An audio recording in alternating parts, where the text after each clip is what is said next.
Victoria and Charles sent this over from the soap. They sent it to me personally from my office and said, since I seem to be so fixated on hair, that this was a little gift for appearing on the show, and I just wanted to thank them. You have a great head of hair.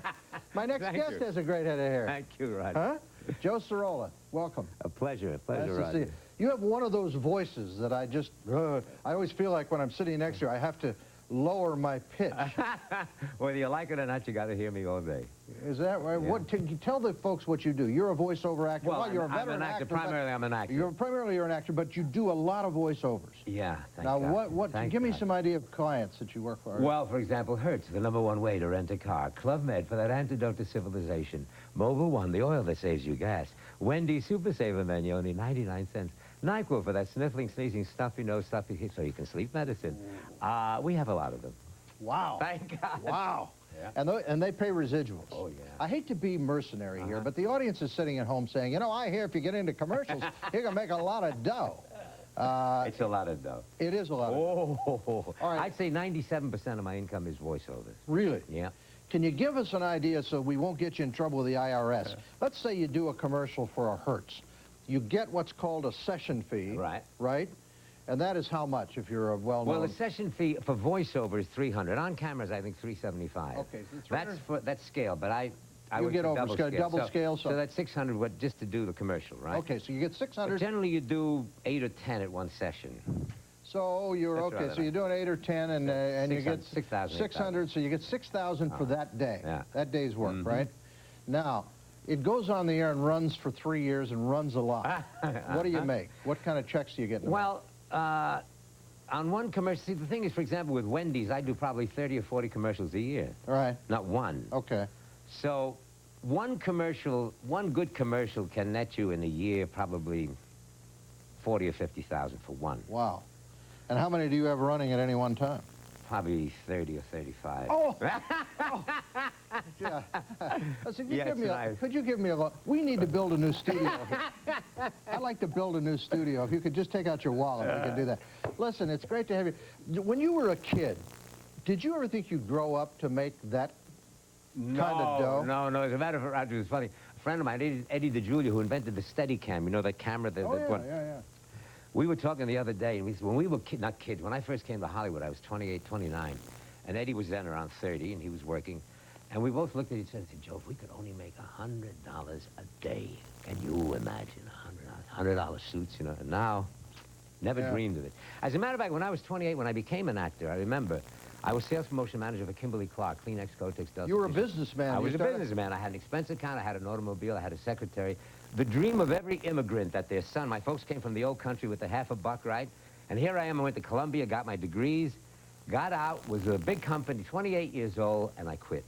Wow. I came home, I said, I got a job, $15 a week off Broadway, doing an off-Broadway show. That was rehearsal. But when we went on the air, it was $40 a week. Yeah, but your father wanted to disown you. They just thought, well, they thought you lost it, huh? Joe's gone. You know, they talked to my friends, they poor guy, Joe. You know. Wow. But thank God, within a year, no, and I remember writing a journal note. I kept a journal then. I said, within 1 year, if I'm the understudy to a spear carrier, I'll be pleased with my progress. Myself for art, not art for myself. I mean, myself for art, not art for myself. I was so excited about acting. You were nuts, Joe. And I was, man. Nuts. But I was lucky, too. Within a year, I was co-starring in The Unsinkable Molly Brown with Tammy Grimes. Wow. I had my own soap opera called The Brighter Day with Nancy Malone, where I played Peter Nino, which was 4th in the ratings. I was doing commercials. I said, what is this? It's tough. Nothing to it. Met Richard Burton. You know, he was in Camelot when I was doing Molly Brown. Right. So we became great friends for a year. We were out every night. And one night he said, Joseph, I'm doing a thing called Cleopatra with Elizabeth Taylor in Rome. You must come and keep me company. So I went with Richard. I quit the soap opera, quit the Broadway show. I went to Rome with Richard. Spent 3 months there, came back, flew to the coast. I started in The Untouchables, Perry Mason, Andy Griffith. I was the New York actor. See, Broadway actor going to Hollywood, that's a big deal. I know. I was doing great. I said, what's all this stuff about actors not working? And then it happened. 2 years. You're kidding. 2 years, I couldn't get arrested. I made $3,200 in 1965. That's $55 a week unemployment. Then they increased unemployment, so I made $5,200 the next year. What year was that? 66 and 67. Tough years for you. Oh. Yeah. Let me come back to it. Do we have that clip available? We have a clip of you as an actor. I don't know exactly where this, probably from a series. Were you in a CBS I was in the series? series, yeah, Wolf with Jack Scalia. Okay, let's see that clip. If we've got it, roll it. To me for, huh? Why don't you just take a knife and stab me in the heart? Pop, she's ours. What are you talking about? I bought her back from the finance company. We're gonna get a seaworthy again. Me and you. Together. How much you pay to get her back? Damn near everything I had saved. Tu sei pazzo. Nah. No, I'm not crazy, Pop. I'm gonna hook up electric. Water reservoir, head, a shower. We're gonna live aboard, me and you. Huh? Hey! Pop! Come on. Where you going? Anthony, this is gonna change things. Let the dead rest. Oh, that's good. Whoa. Hey, Oh. you hadn't even seen that, huh? No, I haven't seen that in a long time. That was 4 years ago in San Francisco. Huh. We were doing the series called Wolf with Jack Scalia. Uh-huh. And it looked great. And this is what every actor dreams of, right? He's Getting going to get in a Yeah, series all and right. go forever. I got to tell you this. First of Well, we've all... got 30 seconds. We're going to have to take a break. So let's tell this story after we come back, okay? Very good. Okay, we'll be right back with voiceover king and veteran actor Joe Sirola.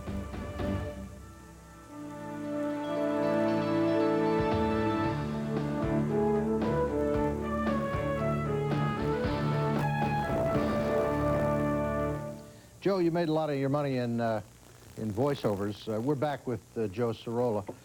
But you were telling me a story about getting a series. Tell me about that. Let me give you an example. An actor waits around. His dream is to get a series, right? You get a series, you run 3, 4 years, you're a millionaire. Because it's a steady income. It's steady income. Not only that, they give you a lot of money. For example, all right, say the weekly, the average star on not a big star, I mean the average star, all right, on Wolf, the series, right? It's $25,000 a segment. That's a lot of money. Now, the guest star only gets $2,500, $3,500. So as a guest star, you could do 10 guest star appearances in a season. It's not that big. But if you got a series, it's a lot of money. And then if the series runs the next year and the following year, you're making a lot, big money. So they say if you have 3 years with a series, you can retire. Financially, you're in good shape. But to get one, that's the big thing, right? So now, there was a series. Now, here's the way it works. The network will get, we'll say 50 scripts, maybe 100 scripts. They read them. They pick maybe 8 or 10. They decide to do a pilot film. After the pilot film is done, they decide on maybe 2 for the whole season. That's out of like 100 scripts, you got 2. So you figure you've made the cut. Made it, I'm in the bag. But the auditions, you have to audition like 3 times. I auditioned for Wolf. I had to do everything. You finally got it, you say, you're in the... I mean, it's made. Now I'm made, right? The publicity comes, everything happens. They put us opposite Roseanne. Oh. So we knew from the start that we didn't have a chance. God. And this happened with me with the Montefuscos. It was all set. They went through the same process. Yeah. We do the show. They put us opposite the Waltons. In those days, that was impossible. So it's the scheduling of the series and where it is. Oh, sure. As well If as you anything. follow, for example, like 911, you know the series Yeah, with Shatner. sure. He's in a beautiful, I mean, he's in a spot following Roseanne, and there's no competition. So, I mean, you can't go wrong. That's amazing. Go back to the commercial business. It's not just the voice. The voice is great, but it's the interpretation. It's how do you put a subtle twist on a word or a sound. Where did you learn how to do that?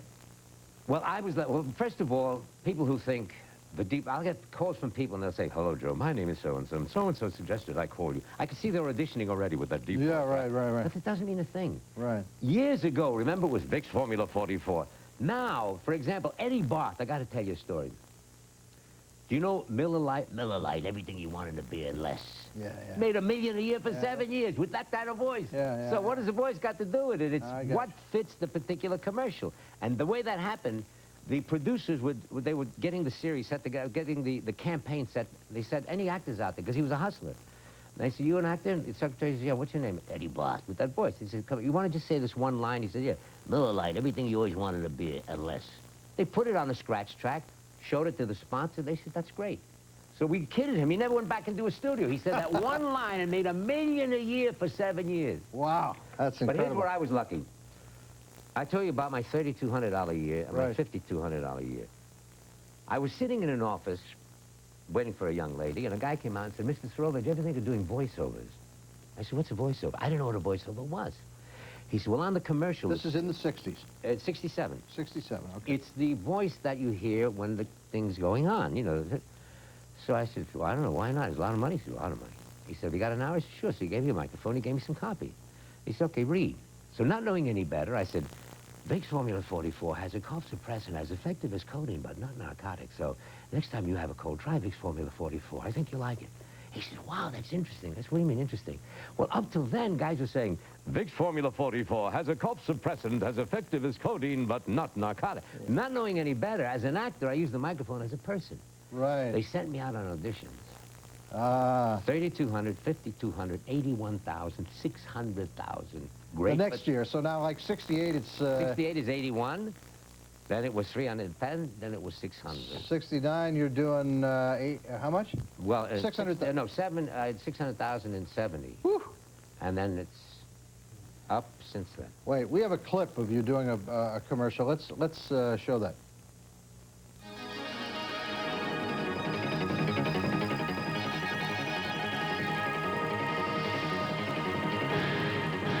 You are what you eat. What's true for man is true for machines. The right diet can make a difference. Boy, that is so nice. And it is. It's soft. It's not that old hard shell. I'm talking to, what I do, if there's a product, like we'll say mobile, I think of who I'm talking to. I get an image as an actor of the person I'm speaking to, and I use the microphone as the person. So actually, you are what you eat. What's true for man is true for machine. Like, I've got a secret that I want to share with you. It's not... How do you avoid the mobile commercial sounding like another commercial?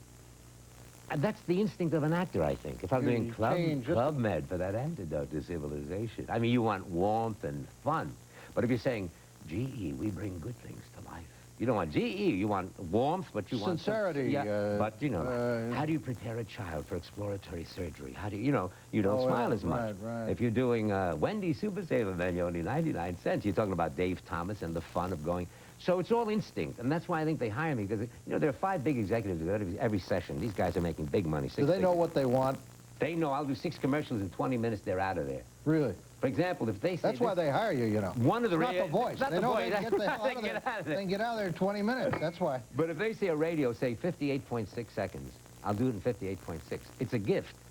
Huh. I just know exactly I can come in. If this is 3.4 seconds, it's 4.2. So I'm very lucky that way. We're jumping all around, but I want to go back to acting because you mentioned Richard Burton. Tell me about Richard Burton. Oh, my God. Oh, my God. Did he drink as much as... Oh, hard drinking, right? You can't. Richard had a bottle during the day. Like, I wouldn't have a drink at lunch if I was doing the show. I was doing Molly Brown. It was my first year in the theater at night. I wouldn't have a drink because if I didn't get a laugh at night, I'd blame it on the booze, right? After the theater, I'd go out with him. But during the day, he'd have a bottle. He'd have his bottle. He'd come to the theater at 7:30. It was 8 o'clock curtain then. And Bob Wilson, his dresser, would set up his drinks. He'd have vodka and tonic while he's putting on his makeup. Now, mind you, he's already had a bottle, right? He comes on and says, I know what my people are thinking tonight as home through the shadows they wander. Everyone's smiling with secret delight, and that's what simple folk do. So they say he goes off the stage, applause, applause. He's waiting with another drink. As they're applauding, I have been informed by those who know them well. They find relief in quite a clever way, and that's how it. Applause, applause. He goes off while he's changing. Another one. So he drank a bottle during the performance. Then I would meet him at 11:30, and we'd go out till 4 or 5 in the morning, and I'd have my half bottle, 3/4. He'd have, and the more he drank, the more articulate he became. You're kidding. He did not deteriorate. No. That's incredible. That is incredible. Tremendous. I mean, he spoke French, he spoke Italian, he spoke Welsh, he spoke English. Very intelligent I missed him desperately. I mean, we were together for a year. It was the most exciting period I've ever had. We have to take another break, Joe. We'll be right back with Joe Sirola. Stay with us.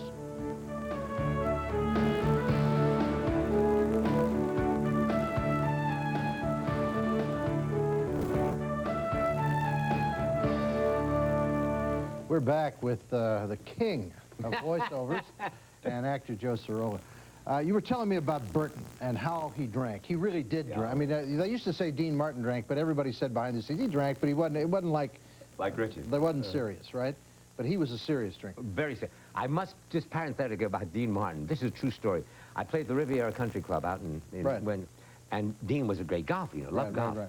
And you know the show he had, the Gold Diggers, whatever it was, where he'd come on like, where's my cue cards and all that stuff? Right. We were playing golf. 4 in the afternoon, I said, Dino. He said, what? She got the show tonight. He said, so what? Not till 7:30. I said, but don't you go to Riviera? No, don't worry. Listen. He finished the thing. He does indeed. He would go from the golf course get on the sensor. Now, where my cue cards are, everybody leave. Where do I sit? That was all legitimate. I thought everyone thought, you know. I thought it was like a, it was rehearsed. I know that. It was that that was it. Hey. It was the #1 show on the... But anyway, Richard. Great way. About ad-libbing. Right. The mind. One evening, he was supposed to come on stage in the forest of Morgan Le Fay with Pellinor. Right. And she's not there. She's not here, Pelly. This way it's supposed to go, right? He says, right, Arthur. And he says, I think I'll just nap in this tiny spot until she comes back. Go out and get some lunch. Right, Arthur? And then he goes off. That's the scene. This one night, Richard comes up very naughty. He says, she's not here, Pelly. He says, no. I think I'll just take a nap in this tiny, minuscule, diminutive, small spot.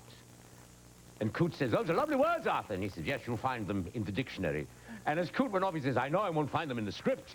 Can you? Or for a week, Richard said, that two-bit vaudevillian, how dare he? It's the first time I've ever heard anyone top Richard. Really? Oh, he was wonderful. Yeah. Did you ever see him perform under the influence? Well, he was under the influence day and night all the time. It did not affect him. Never, ever did I notice that he, except for the last day, about 2 weeks before we went to Rome is when he said, let's go to Rome, I'm doing a thing called Cleopatra. So I quit Molly Brown, I quit Golden Rainbow. And so I saw the last week of his performances, just to learn from this guy. So in the last act of you've seen Camelot? Yes, I have. In the last act, when I stand, is it all right? Sure. In the last act, the last moment, I'm in the audience in the 8th row, he stands up, as you recall, and he says, little boy's in the tent, he says, Right. he hears noises, what's that? Little boy says, what's your name? He says, Tommy Lord. He says, where are you from? Warwick, my lord. Now listen to me, Tom of Warwick. You'll not fight in the battle. You return to England alive. Go, go, Tom. And he goes, right? Then Pellinor comes out and says, who's that, Arthur? And he says, just a drop in the deep blue sea, but it seems some of them do sparkle, Pelly. Some of them do sparkle. That's the scene, right? The last night, I noticed something a little different. He says, what's that? Who's there? He says, me, my lord. What's your name? He says, Tommy Lord. Where are you from? Warwick, my lord. Neil. And he goes down. He says, now listen to me, Tom of Warwick. You'll not fight in the battle. You'll return to England alive. Go, go, Tom. Pellinor comes down and says, Arthur, what are you doing? He says, kneel down. Kneel, Pelly. And he puts his arm around Pelly. He says, just a drop into the deep blue sea, but it seems some of them do sparkle, Pelly. Some of them do sparkle. Curtain comes down. The audience didn't know the difference. Of course, 2-3 minutes later, the curtain came up, and they were propping him up, and he was bowing. But no one knew the difference. The man was remarkable. He must have had 2 bottles during that show. Yeah, he could do anything. He could do anything. Yeah. Were you ever around him when he was with Elizabeth Taylor? Later, when he was doing Hamlet. Yes. But he was a brilliant businessman. Like he says, love, I'm doing this thing with this Cleopatra, he says. And a fellow named Joe Mankiewicz is producing and directing. He said, they said we start shooting in September, but I know with this Elizabeth Taylor, we won't start shooting until many, many months later. So I have a penalty clause in my contract. I said, are you sure we're going to be through February 1st? He said, well, I'm going to do The Devil and the Good Lord, La Diable and the Bon Dieu, the Sartre play. He said, I've already committed to it. He said, February 1st. He said, you're sure we're going to be through by February 1st? And Mankiewicz said, of course we're going to be through. He said, well, could we put just, to ease my mind, could we put a penalty clause in? He said, love, we're making $250,000 a year after February 1st. We won't even start shooting till February 1st. And sure enough, they finished, they shot till September. Joe Sirola, we've got to go. Thank you very much. You're a terrific guest. Great, great fun. Okay. Come back and see me. Thank you. Okay. And let's see. Thank you. Who's here tomorrow night? Oh, Eartha Kitt.